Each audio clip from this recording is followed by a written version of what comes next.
My speech is about the journey of life as humans, but more importantly as women. The spiritual aspects that we just don't talk about, nobody really talks about. When you go to a doctor, they'll give you 15 minutes max and they say, what's wrong? Okay, here's your drugs, bye-bye. Right? They don't say to you, and how do you feel? Are you okay? How's things at home? Do you like your job? Right? It's like the society is so fast that we just don't have time to think or do anything about our spiritual aspect. So let's start. I'm going to ask probably one of the most profound questions anyone's ever asked you, and I don't mean to sound rude, okay? Who are you? Well, most people say their name, and I say to them, okay, I'll take your name away, who are you? And they might say their job, I'm a teacher. And I take that away, I'm like, who are you now? They might say their offspring. Or they might even say their personality, or flesh and soul, right? But the actual answer of who are you is the same for everybody, and it's I am energy. That's what you truly are. See, while you are on this planet, in this realm, for in and around 100 years, you need 3 things to survive. You need a mind, a body, and your spirit.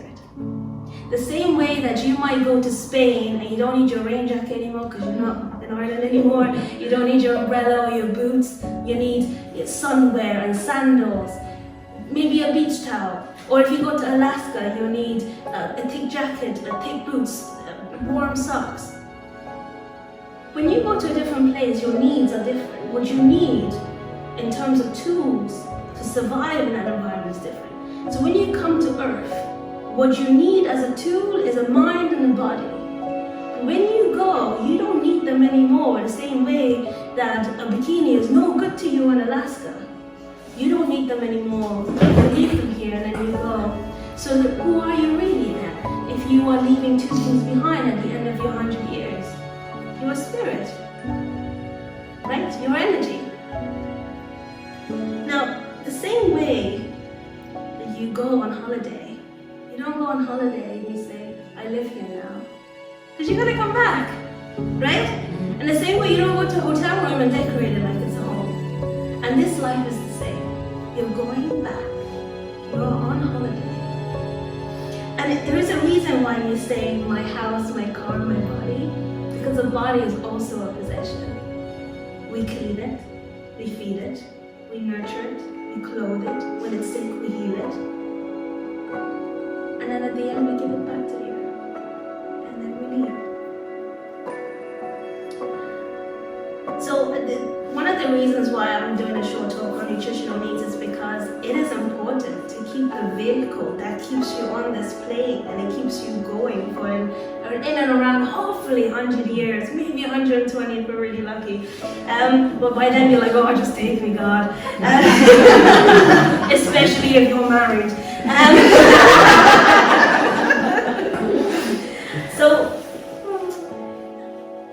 we are going to talk about nutritional needs at some point during the talk as well. So it's really important to look after the body, isn't it? You don't buy a car, a petrol car, and put diesel in it. It's not going to get you far. So why get a body and then put the wrong foods in it? It's not going to get you far. And so that's why nutrition is important. But what's more important than the body? The mind. You can go to the gym every single day of your life, eat a whole food diet, just vegetables and carrots on toast. If your mind goes, if you have Alzheimer's or dementia, then what good was all the years that you spent in the gym? The most important muscle, organ, functioning of the body is the brain. So we have to look after the brain. I'm going to tell you how to look after it, how to exercise it. But in short, very quickly, it's meditation. It's how you improve your memory, improve your cognitive health. And in fact, when you meditate, the size of your brain starts to increase. It actually gets physically bigger. I'm going to give you some evidence on how you have a soul.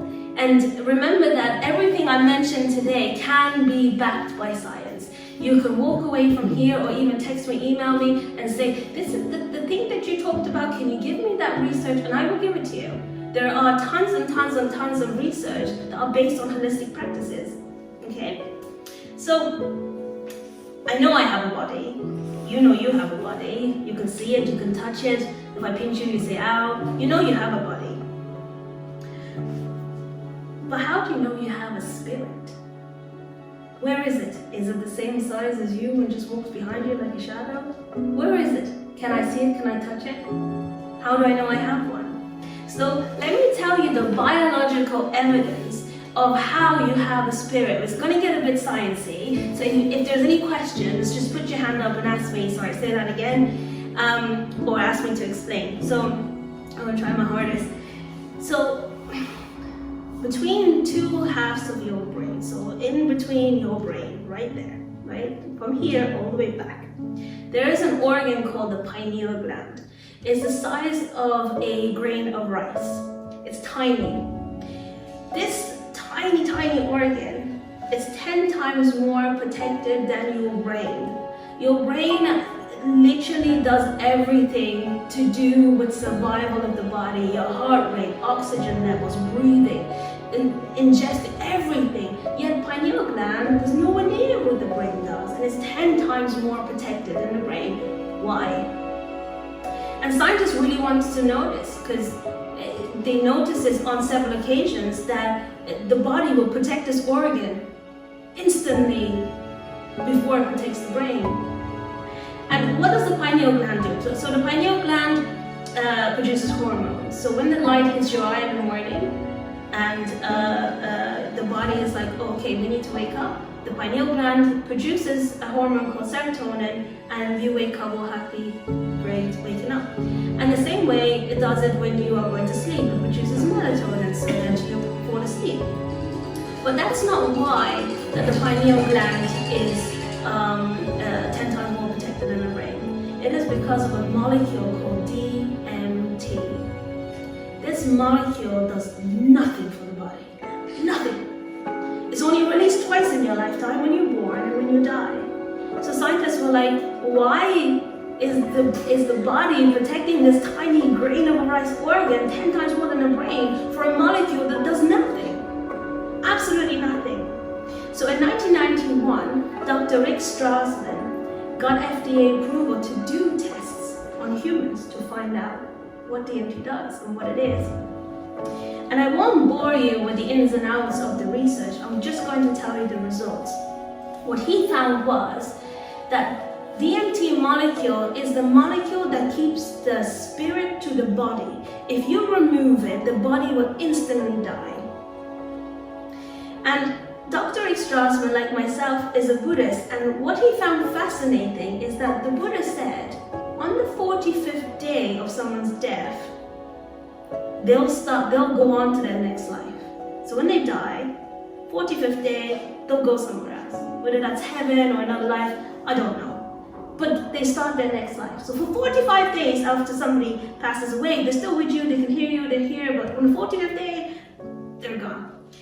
And what Dr. Rick Strassman found was that on the 45th day of a woman's pregnancy, the pineal gland starts to produce the DMT molecule. And that was really fascinating to him. So what he said was, the DMT is a spirit molecule. That's exactly what it is. It is the bringing the physical and the spiritual together.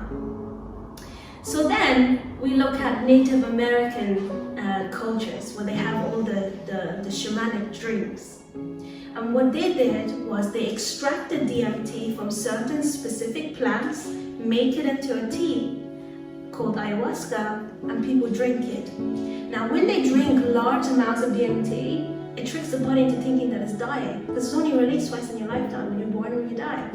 So the body thinks it's dying, releases the soul goes on to a journey, the body realizes we're not dead, and brings it back. So people that have been on an ayahuasca retreat, they'll tell you, oh Jesus, I was to another planet. I saw all these beings, and I did this, and I did that, and I was there for thousands of years, and the time was not of the essence, and it didn't exist, and I want to go back. That's what they all tell you.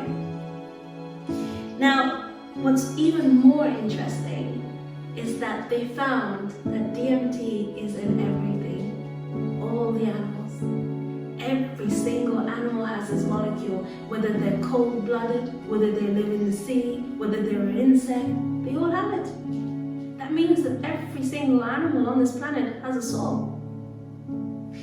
So, what size is the soul? And I love this part because I was so shocked when I found out the answer. Because genuinely, I was always thinking to myself, is my soul behind me? And we're walking and she's like, oh God, what are you doing now? Do you know? Like being so disappointed in me or just looking over me the whole time. But in the Vedic scriptures in Hinduism, about 6,000 years ago, it was written that if you take one hair out of your head, so maybe one will come out when you wanted to. No, there's like one strand of hair, okay, like this. Now you take the tip where the root is. You cut that into 1,000 pieces. Then you take another piece of that 1,000 and cut it again in another 1,000 pieces. That is the size of your soul. And so scientists, the Vedic scientists were arguing in India that we don't have machinery to see that small. But if we did, we would see everybody's soul. There is nothing on this planet that can see something that small. We just don't have the machinery. So, I think about it this way. I can't see your mind. I can't touch your mind. I can't even smell your mind, but I know you have one. Right? I can't see air. I can't touch air. I can't even smell air, but I know it exists. And the soul is very much like that. It exists. So, where is it, right? Is it behind me? Like, I still wanted to know. I had to read the scriptures. It sits in the heart. It's connected in your pineal gland, which is why they say third eye. You know, you hear that in every religion, in every culture, the third eye, right? The connection is there, but the seat is in the heart. And isn't it lovely? Have you ever watched movies and they go, "You are my soulmate"? Automatically they put their hands to their heart. You are my soulmate. Because the soul is here. So what is the connection between mind, body, spirit? And the connection is this. The mind is the driver of the vehicle. The body is the vehicle. And the spirit is there for the joyride. Okay? Whatever the mind decides, the body executes, the soul suffers the consequences. That's how it works. It doesn't matter what religion you are. Catholic, Christianity, Islam, Buddhism, doesn't matter. Right? We all know that at the end of it, we're going to get judged. And the soul is the one that takes all the blunt of it all at the end. Whatever the mind decides, the body takes into action, the soul suffers the consequences. Dr. Rupert Sheldrake decided to test consciousness. And when I say consciousness, what I mean is awareness. Now, say a 4-year-old has a different level of consciousness than me. Like, I know how to do the dishes, cook a meal, pay taxes, or whatnot, right? This 4-year-old barely knows how to talk. So we have different consciousness. So the same way with, say, monkeys. We know how to drive a car or fly a plane, but monkeys don't. We have different consciousness. So that's what consciousness means. So the higher your consciousness, the more you understand. And this consciousness that doesn't stop at humans. Okay? In many cultures, it is believed we have beings that are out there, that are above us, that have higher consciousness. Maybe they're aliens, we don't know. But it is explained, and I'm not sure if I am 100% in belief of it, but it's the only plausible explanation, for me anyhow, is that there's so many levels of consciousness that past us, we can't be the smartest, surely. We can't be the smartest. Oh, stop. Anyway, I mean, my brother burned a pizza in a microwave. He should have put it in an oven. We can't be the smartest. My other half would burn a salad. So we can't be the smartest. This is terrible. So like, I'm thinking outside of us, there has to be so many different levels of consciousness. And maybe the ultimate consciousness is God, right? Maybe. But so that's what consciousness is.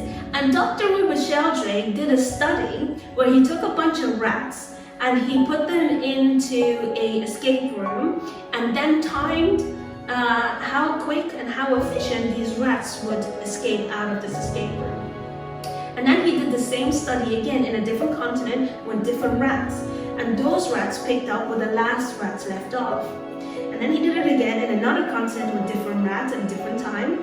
And those rats picked up where the last rats left off. So they were getting faster and faster. And so he concluded, and he did this with multiple animals, but he concluded that there's something called the morphic field, or collective consciousness, that we constantly send information to. And if somebody else, regardless of where they are, so long they're the same species as us, regardless of where they are, who they are, and what age they are, or how far in the future, if they need that information, the collective consciousness will give it to them.